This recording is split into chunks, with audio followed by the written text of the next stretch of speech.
አንድ አመት ተኩል እንደዚህ በፊት መተን ይሄን ቦታ አይተን ነበር።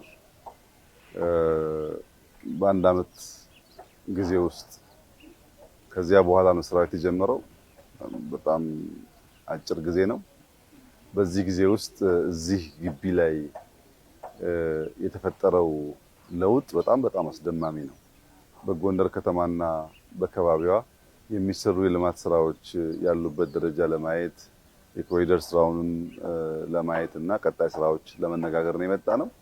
ነገር ግን በዚህ ስፍራ በፋሲል ቤተመንግስት በአንድ አመት እና በዛሬ መካከል ያለው ልዩነት ሰው ከወሰነ ምን ሊሰራ እንደሚችል የሚያመላክት ነው። እውነቱን ለመናገር ከረጅም ጊዜ በኋላ ዛሬ ጎንደር መስላ አየኋት። ከረጅም ጊዜ በኋላ ጎንደር ግርማዋ፣ ጎንደር ውበቷ፣ ጎንደር ሳቢነቷ እና በምን መገለጫ እንደሚነገርና እንደሚታይም ጭምር ለማየት እድል አገኘው።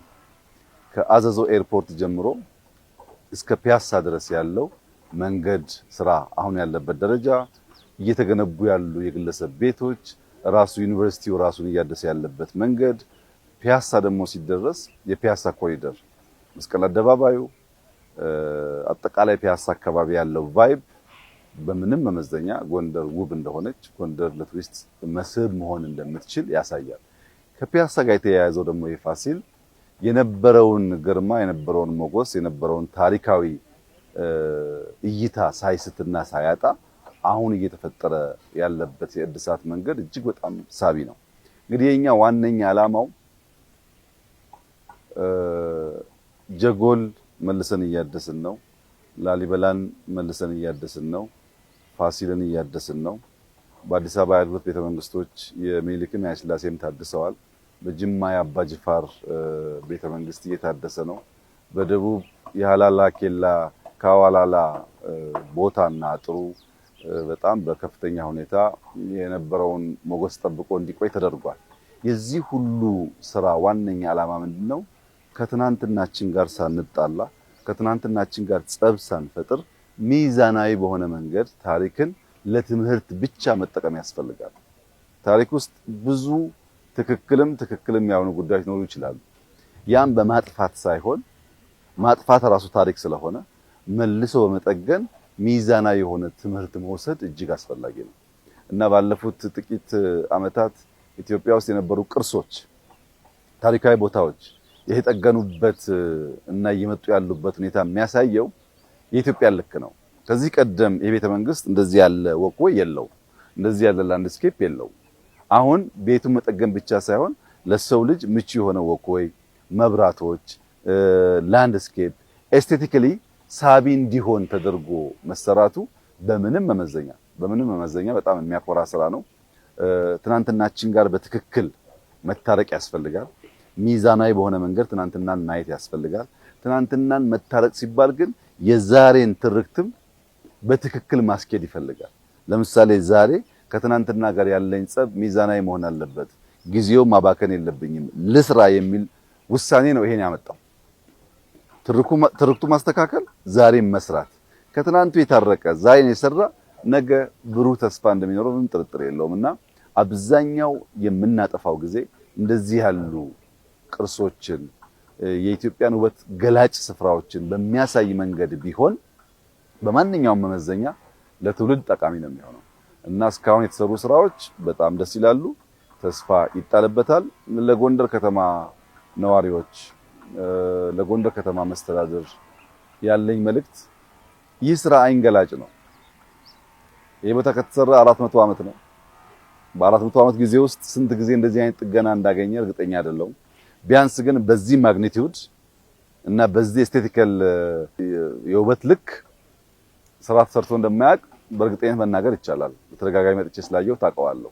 ይሄ አይንገላጭ ነው።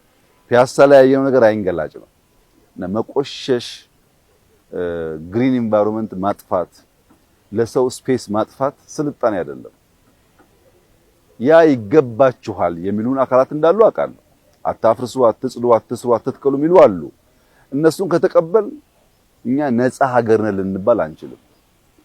ባሪያ አይደለሁም አልተገዛውም ለነጻነቴ ታግያለሁ የሚል ህዝብ መቆሸሽን ሲሰጠው ልክህ የሚገባ ይሄ ነው ሲባል ኖ ማለት ካልቻለ ሲተኮስ ብቻ መተኮስ ዋጋ የለውም።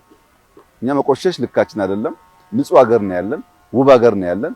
ይሄንን አስውበን ለልጆቻችን ማስረከብ አለብን የሚለው እሳቤው ስራውን በጣም ያስደስታልና ጎንደር አይኗ ተገልጧል፣ ልኳ ታይቷል፣ ውበቷ መጥቷል። ግን ጅምር ስራ ነው። አሁንም ብዙ መትከል፣ ብዙ ማጽዳት፣ በቀለምም በኢንፍራስትራክቸርም በላንድስኬፕም በደንብ የተናበበ ስራ መስራት ይጠይቃል። ያ ከተሰራ በእርግጠኝነት ከአዘዞ እስከዚህ ያለውን በደንብ ካያያዝ ነው ትልቅ ከተማ በማንኛውም መዘኛ አፍሪካ ውስጥ ካሉ በጣም ትላልቅ ከተሞች አንዱ የመሆን እድል አለው።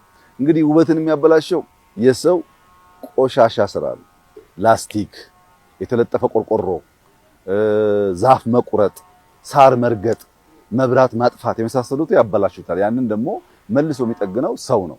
ሰው ማጥፋትም ማልማትም እንደሚችል እዚህ ስፍራ ላይ በግልጽ የሚታይ ስለሆነ ህዝቡ አይኑ ተገልጧል። አገር መገንባት፣ ከተማ መገንባት ቀላል ስራ አይደለም። ጊዜ ይፈልጋል፣ ገንዘብ ይፈልጋል፣ ዕውቀት ይፈልጋል። በአንድ ጀንበር የምናሳካው ጉዳይ አይደለም። ግን በዚሁ ስፕሪት፣ በዚሁ መንፈስ በትብብር ጎንደርም መቀየር፣ ባህር ዳርም መቀየር፣ ደሴም መቀየር፣ ጅጅጋም መቀየር፣ ሐረርም መቀየር፣ አርባ ምንጭም መቀየር፣ ሐዋሳም መቀየር፣ ጅማን መቀየር ከቻል ስንት ከተሞች እንደሚኖሩን ማየት ይቻላል። በዚህ ወር በደቡብ ክልል አርባ ምንጭና ሐዋሳን አይተን ነበር። በጣም ተስፋ ሰጪ ስራዎች አሉ። በደቡብ እነሱን ካየን በኋላ በምስራቅ ጅጅጋን፣ ጎዴን አይተን ነበር። በጣም ተስፋ ሰጪ ስራዎች አሉ። አሁን በሰሜን ጎንደርን እንዲሁ እያየን ነው እና ኢትዮጵያ በሁሉም ጫፍ መነቃቃት እንዳለ፣ በሁሉም ጫፍ ስራ እንዳለ፣ በሁሉም ጫፍ የተስፋ ጭላንጭል እንደሚታይ እንዳልነውም ዘመኑ የማንሰራራት ዘመን እንደሆነ በግልጽ የሚታይ ነውና ይህን እድል አናበላሽ፣ እንጠቀምበት፣ እንስራ። በሚያከራክሩን በሚያጨቃጭቁን ጉዳዮች መነጋገር ይቻላል፣ ችግር አይደለም። ግን ስራ ሳናቆም ቢሆን መልካም ነው እና ዛሬ ባየነው በጣም ደስተኞች ነን። ተስፋ በብዙ ማየት ችለናል። እንደምንጨብጠው ሙሉ እምነት አለን። የዚህ ሁሉ የስራ ውጤት ምስጢር ግን እሳቢያችን ነው። እሳቢያችን በመደመር ትናንትም ዛሬም ነገም ሚዛናዊ በሆነ እይታ በትብብር ከተሰራ ሊያምር ሊልቅ ሊሻል የሚችል ሀገር አለን የሚል እምነት ነው እና ደግሞ ስራ ነው። ቀን ማታ በመስራት ነው የወጣው። የ6 ወር 7 ወር የፈጀ ፕሮጀክት ነው። ጎርጎራን ስናስመርቅ ነው ፋሲል እንጀምራለን ብለን በድጋሚ አወጅ ነው። መጀመሪያ አወጅን አልተሳካም በአንዳንድ ጉዳዮች። ድጋሚ ኮንትራክተር ቀይረን ጎርጎራ ሲታወጅ ሲመረቅ ነው የፋሲል ስራ የታወጀውና ከ15 ቀን ከ20 ቀን በኋላ ነው ስራ የተጀመረው። 6 ወር 7 ወር ቢሆነው ነው። በዚህ ጊዜ ውስጥ ይሄንን ድንቅ ነገር ማየት ከቻል ሌላ አመት 2 አመት ቢሰራ ደግሞ ምን ሊመስል እንደሚችል የሚያሳይ ስለሆነ እንተባበር፣ እንስራ፣ ወደ ሰላም እና ወደ መተባበር እንምጣ። ማንም የማንንም ሪሶርስ ካላግባብ የሚወስድበት፣ ማንም አላግባብ ሌላ ቦታ ሄዶ የሚያስተዳድርበት ዘመን አይደለም። ሁሉም አካባቢ ራሱን በራሱ ያስተዳድራል፣ የራሱን ሀብት ይጠቀማል። አላግባብ የሚዘረፈው ነገር የለም። አሁን የሚጎድል ካለ እየሰራን እየሞላን መሄድ ነው የሚያዋጣ። ከዚያ ውጭ ያለው የነበረውን የሚያበላሽ ስለሆነ ወደ ስራ፣ ወደ መተባበር፣ ወደ ሰላም እንድንመጣ መልእክቴን አስተላልፋለሁ። ከፊታችን የጥምቀት በዓል አለ። ጥምቀት በኢትዮጵያ ደረጃ በጣም ጎልቶ ከሚከበርባቸው ከተሞች አንዷ ጎንደር ናት። ለብዙ ቱሪስቶች መስህብ ሆና ብዙዎች ሰላም ተሰምቷቸው ደስታ ተሰምቷቸው ልክ ድሮ የነበረው የጎንደር ስፕሪት ተመልሶ ሰዎች መጥተው እንዲያዩ ነው ምኞቴ። እኔ ከ30 ዓመት በፊት በጣም ልጅ ሳለሁ ጎንደር አካባቢ ለስራ ጉዳይ መጥቼ ነበር እና ጎንደር የትኛውም ሆቴል ተገብቶ ቀይ ወጥ ሲታዘዝ እናቶቹ ከጎን እርጎ ጨምሮ ያመጣሉ። የኔ ትውስታ ይሄ ነው። ቀይ ወጥ ሲባል በእርግጠኝነት አብሮ እርጎ ይታከላል። ሰውን ውሃ ጠማኝ ስትዩ ጠላ ቀርቶ ይሰጥሻል። ያ ነው ጎንደር የሚታወቀው። ያንን ፍቅሩን፣ ያንን ውበቱን፣ ያንን የመስህብ አቅሙን መመለስ የሚያስፈልግ ይመስለኛል። አሁን ከምን ጊዜውም በላይ ውበቱ እየተገለጠ ስለሆነ ፍቅሩ ከመጣ ብዙ ቱሪስቶች መሳብ ስለሚችል ቢዝነስ ስለሚሳለጥ ተመልሶ የጎንደርን ብልጽግናና ልማት ማየት የሚቻል ይመስለኛል። ቀደም ኤርፖርት እንዳየሽው በጣም በርካታ እንቅስቃሴዎች አሉ። አውሮፕላኖች ከቁጥራቸው 2-3 ቁጥር በላይ ነው የሚታዩት እና ይህ አክቲቪቲ እያደገ እንዲሄድ ማድረግ ከቻል ከተማው ያድጋል። እኔ ያየሁት ተስፋ ተራራው፣ ውበቱ፣ ቅርሱ፣ የሰው ሁኔታ ሲደመር ጎንደርን ምርጥ ከተማ አድርጎ መስራት የሚቻልበት እድል መኖሩን በግልጽ አይቻለሁ። በጣም ደስ የሚል ስራ ነው። በዚህ ውስጥ የተሳተፉ ሰዎች በሙሉ ኮንትራክተሩን፣ እዚህ ቀንና ማታ የሚሰሩ ሴትና ወንድ ኢትዮጵያውያን፣ የጎንደር ከተማ ነዋሪዎች በሙሉ ምስጋና ይገባቸዋል። ይሄን የመሰለ ነገር መልሰን መገንባት እንድንችል ያስቻለን የነሱ ቁርጠኝነትና ድጋፍ ስለሆነ ከልብ የመነጨ ምስጋና አቀርባለሁ። ስራው እንዲቀጥል፣ እንዲጠናከር፣ እንድንበረታ፣ ሀገራችንን እንድናለማ፣ እንድናበለጽግ መልእክቴን አስተላልፋለሁ። እጅግ በጣም ደስ የሚል ስራ ነው። አመሰግናለሁ።